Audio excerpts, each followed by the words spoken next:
Welcome back to Constructive Insight. I'm your host, Gamer. And as always, and we're getting lots of feedback, our producer, Katie. Hello. Hey, Katie, we're so glad to have you here. And today's guest on the podcast, I'm so pleased to have Deanna Westerby. She is a realtor with ReMax and Associates here in Pueblo, and actually was Pueblo Association of Realtors Realtor of the Year for 2020. Not a good, big, easy year for real estate. So welcome, Deanna. Thank you. For I'm coming. so happy to be here. Thank you. Yes. So, Katie, you know how we start every episode. Hit us with a would you rather. All right. So this week's would you rather have all traffic lights you approach be green or never have to stand in line again? Oh, that's an interesting one. Deanna, I'll let you go first. That's tough because part of me wants to say I never want to deal with another green light because I spend a lot of time in my car. But if I'm going to be completely honest, at red lights, I do things while I'm in my car that I probably shouldn't be doing while I'm driving.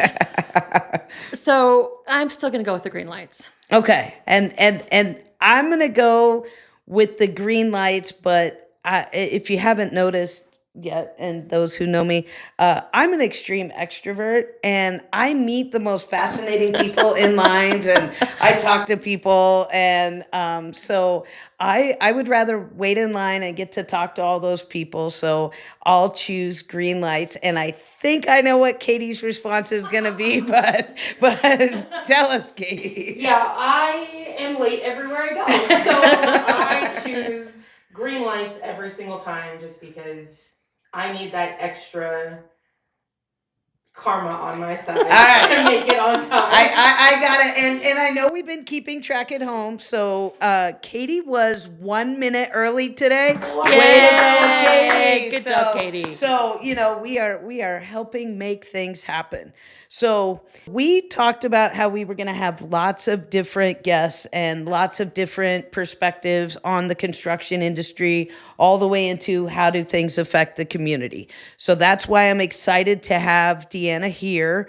One thing we talked about in our last episode, just to catch you up, we talked with Jed Thies of Spirit Builders, and they are a manufacturer of some tiny home construction and modular construction. So trying to fill the void of available housing with different options. And what does it really mean? And, one thing that he brought up in the homes they're manufacturing, they're making them super energy efficient. So if someone qualifies for a loan and gets into their home, they aren't hit with big utility bills. Maybe that budget doesn't allow for. So Deanna, you and I were talking before the episode. I'd love to hear your input on affordable home ownership and what we need to look for, and what are you hearing out there? Yeah, I just want to start with I love tiny homes. I love the whole idea of tiny homes. I think they're amazing. There are some zoning issues that need to be resolved around tiny homes in our community, but I love them. But we were talking about, you said that his homes are energy efficient, which is amazing because utility bills are not counted in when you're qualifying for a mortgage. I think that that's one thing that we need to really look at when we're talking about affordability and home ownership. The whole idea of the unintended consequences. We know that there are some models out there for lending that will allow somebody who can only afford it, for instance, $225,000 home into a $350,000 home, but then taxes and insurance go up and that person can no longer afford the home, which is a huge problem because there's no way to predict how much taxes and insurance are going to go up in the future. So there's no mathematical equation that you can use when you're qualifying somebody for that mortgage for what that's going to look like, but it puts people in peril. But we really need to look at the big picture when we're looking at affordable housing, including utility bills, taxes, insurance, zoning. There are so many different things that go into this that it's just a multi-layered problem. It's like you just keep peeling back the layers of the onion and you never find the center. So as a community, if we're saying, and I believe we are, and I believe that's what you're hearing out in the community, that, we need more inventory. What does the inventory look like? How are we going to help people qualify? What is a community? What are some solutions? Because on Constructive Insight, we want to look at bringing community together. So what are some solutions to that? Who are some people we need to bring to the table to these discussions so that we're really looking at how do we move forward and how do we help without hurting? There are some ideas that personally, this is just my real estate agent perspective, but I love the idea of tiny houses. So if we're going to create tiny home communities, we need to make sure that zoning is appropriate for that. I know that in our community, most areas you cannot build new construction that's less than 800 square feet. Okay. So if you want to build a tiny home, you can't. And I know that there was legislation at the state level that came across to be able to put accessory dwelling units, or ADUs in industry speak, in people's backyards. But that legislation was not well thought out either, which is why it didn't pass. But the idea of being able to put an ADU in your backyard is great. But again, you have to do it thoughtfully. But right now, even that's illegal unless your house is grandfathered in. Because there are some houses that were built in the early 1900s up to about, I think, 1940 that have those little houses in their yards, and they're grandfathered in, and you can rent them out, have your family live there, have your mother-in-law live there, whatever. But right now, I live on a huge lot in Pueblo West, and I cannot build an accessory dwelling unit in my backyard. So if I wanted my mom to come be close to me, but not in my same house, I can't do that. So to clarify for everyone listening, because we're using and we're throwing out a lot of stuff fast, ADUs are accessory dwelling units. I would think mother-in-law cottage, if we live somewhere, a pool house, and in California, they've actually allowed this. Right. This is part of how they're looking to solve their housing crisis, is you can build a home, a secondary home on your property. Right. So the ones, there's many builders I know in California, and we had to clarify this when we talked with our guest Jed Thies.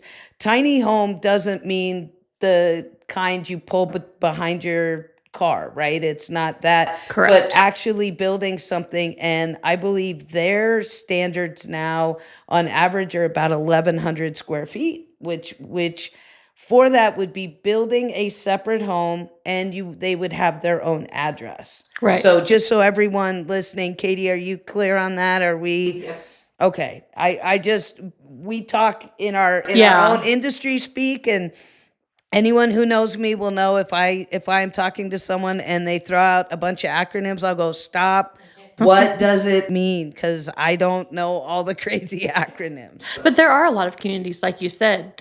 I know that in Washington State, specifically the Seattle area, they allow those accessory dwelling units, granny shacks, mother-in-law houses, casitas, whatever you want to call them, for people to build with their own address. And you can actually buy a house that is technically in somebody else's backyard, and then own it.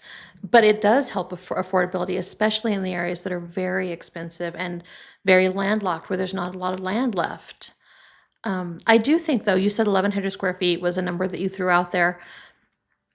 To me, that seems pretty large. And if you are more of a minimalist by nature, if you're living a more intentional lifestyle, do we really need 1,100 square feet? I mean, culturally, if you look at that, generationally, I know we talked about this for a little bit before we started recording. Generationally, post-World War II housing, at least in our community, those houses started at 540 square feet. Brand new construction in the early 50s, 1 bedroom, 1 bathroom, 540 square feet. And the largest of those houses that were built in that time were 1,120 square feet. If you were really, really lucky and you lived in a really luxurious home, you might have 1.5 bathrooms. Wow. Yeah, but they all, they were 3-bed, 1 bath. I grew up in one of those houses, 5 people, 3 bed, 1 bath. So generational expectations have definitely changed as far as what we need now versus what people needed in the past.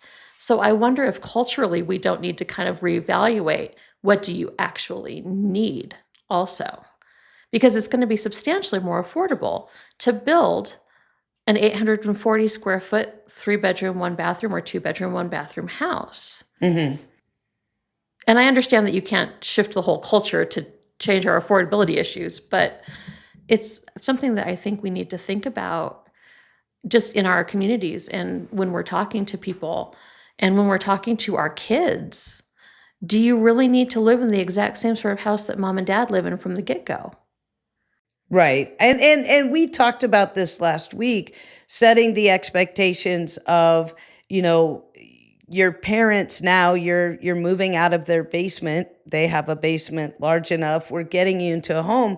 Does it need to be a 5-bedroom, 3.5 bath? So I like the idea, because a lot of what we're talking about, and when we're talking about affordable home ownership, it's not just the subsidized, what we think of with the shared equity models. It's, you know, I'm a teacher and I'm just starting out and I'd like to get a house because a mortgage right now would cost me about $1,200 a month. I'm paying $1,500 for an apartment that I'm not earning any equity. So I think it is, you know, again, it comes back to the intentionality of the community, of the building community, of, you know, doing those expectation meetings in the community, talking to new homeowners or people that want to become first-time homebuyers. And what are you hearing? Who are those people and what's your interaction with them? Yeah, for my first-time homebuyers, I have had the amazing opportunity to help a lot of people into their first homes. And I feel blessed that most of them are willing to start smaller. Where I've sold 2-bedroom, 1-bathroom, 760 square foot houses and they're beautiful. And I know that, I don't know how this happened, but somewhere along the line, the word gentrification became a dirty word. But we do in our community have neighborhoods that have been revitalized, for not wanting to use the dirty word of gentrification, that are amazing, adorable neighborhoods that are affordable because they are small.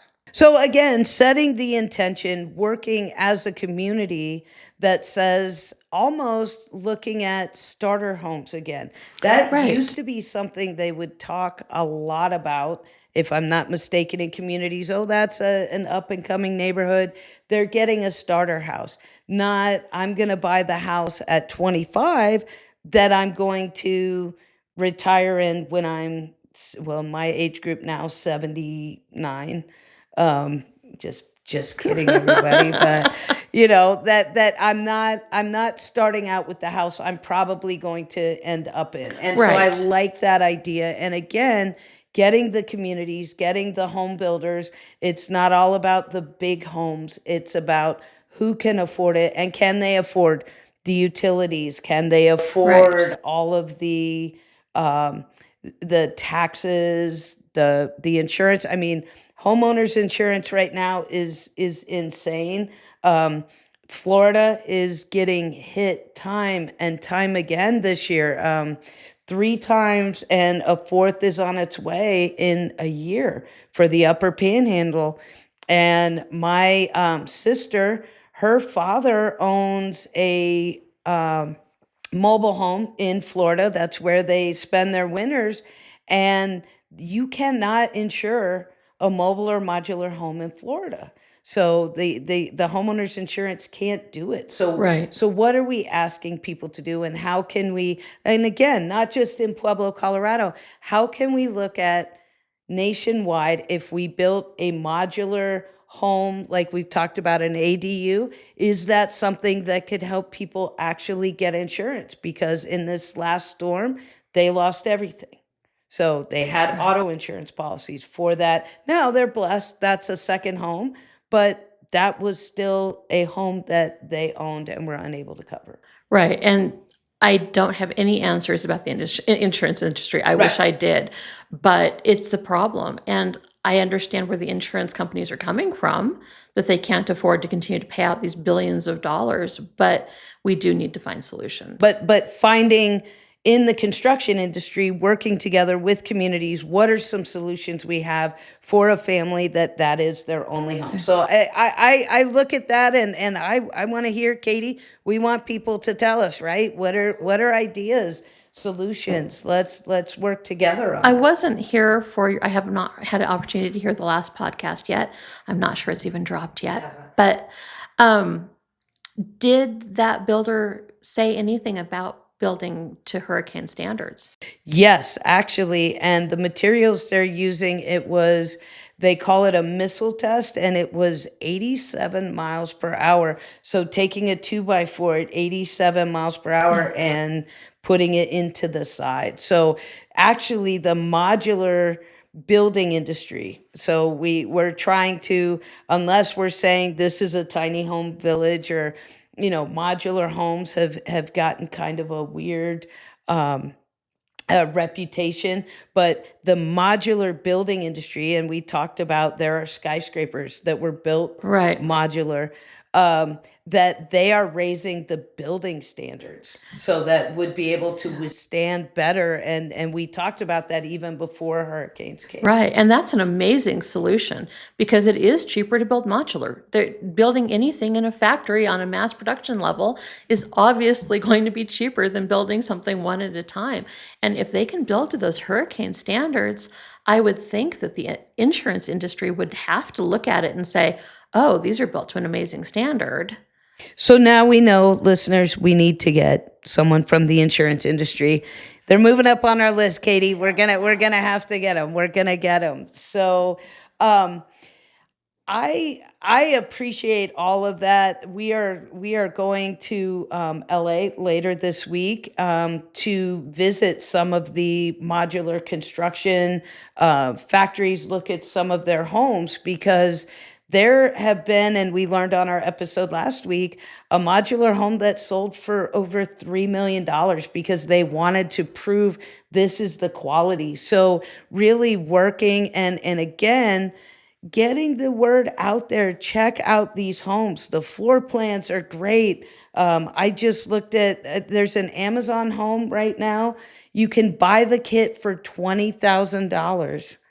And it's a build, and there's videos, and they put it up, and it's weather tight, and it's a nice house. And people are starting to put those up. Right. It doesn't have to be in California. The average ADU once, that's the accessory dwelling unit. I'm just reminding everybody, it's been a minute, but the fully installed 1,100 square feet. That's with all your utilities. Everything was like $325,000. Now tell me, in California, oh yeah, that's a steal. That's cheap. That's a huge bargain. So if we can do that, and again, we keep talking about what about our rural communities to keep their talent there, to get people to go there, to get doctors and veterinarians and teachers to stay in these communities. We can do this. It's just going to take us being united as a community and saying, this matters, very similar to Pittsburgh. This is important to us. We've got all the stakeholders together. Let's get it done. So I'm excited to hear that. And that's a great solution on so many levels for so many different problems too. That would be a great solution for infill housing in some of the older neighborhoods that have become sadder, for lack of a better. Yeah, it's a sad neighborhood, understood, right? But to help revitalize, because as pride of ownership spreads, just like deterioration will spread. Love that. If you start putting people into homes in areas where maybe it's a little neglected and a little sad, neighbors do see. And people come in and say, oh, well, that house is great. I'll buy this house next door and I'll fix it up. And it grows and it spreads and it builds community back where maybe the idea of community has been lost. And I love that. And a place to call home, and not just that building, but again, what we build on this site, and you're hitting, kind of what Katie and I, that's the whole point of this. What we're building here affects the whole street. Maybe we can get people moving in that direction. Or, I know if I have a task to do and it just seems monumental, but I watch somebody one small task at a time and I see the changes. We're not asking a neighborhood to redevelop overnight. Right. We're saying neighbors helping neighbors. Like, what can we do? Because we love our towns. And that's what we talked about in our first episode. I love Pueblo. I know you do, as a proud Pueblo native, and Katie's a proud Pueblo native. Yeah. It's fantastic, but everyone who's listening is looking at their hometown or where they live going, I love that. I chose to live here. Right. I chose it. I didn't just magically get dropped here. There's a reason I'm in this community. And if you were born into a community, there's a reason you stay. Exactly. And how do we make the best for our community? And I love that. And Deanna, you have given us so much to chew on all of this. I mean, there was a lot in that episode. So there's a lot to unpack. Deanna, I just, as we are nearing, unfortunately, the towards the end of our episode and heading to our safety toolbox talk, what would you like us to know about the real estate industry right now? What is happening? I know you and I spoke before, accessory dwelling units. There's legislation in Colorado. We've talked about what are some legislative trends. You sit on the Pueblo Board of Realtors. What are you seeing? There has definitely been a lot of legislation regarding real estate, landlord things. I would say, if you are looking at investing in rentals, if you are interested in potentially building an accessory dwelling unit in your yard, talk to your local legislators.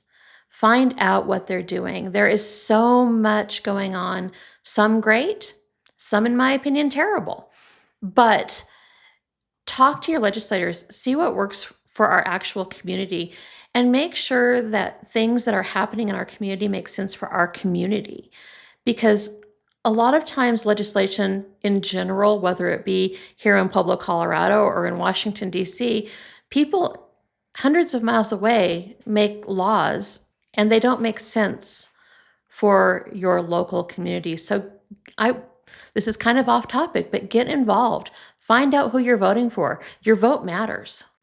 I love that. And we are in an election year. Yeah. So it matters, and our leadership matters. Absolutely. So, Deanna, as you know, at the end of each episode, we do our OSHA Tool Box Talk. So that's right. Get your phone up, get your crew around. Here's your OSHA Tool Box Talk. And I chose one this week that made sense, I know, also for our guests. So it's situational awareness on a job site.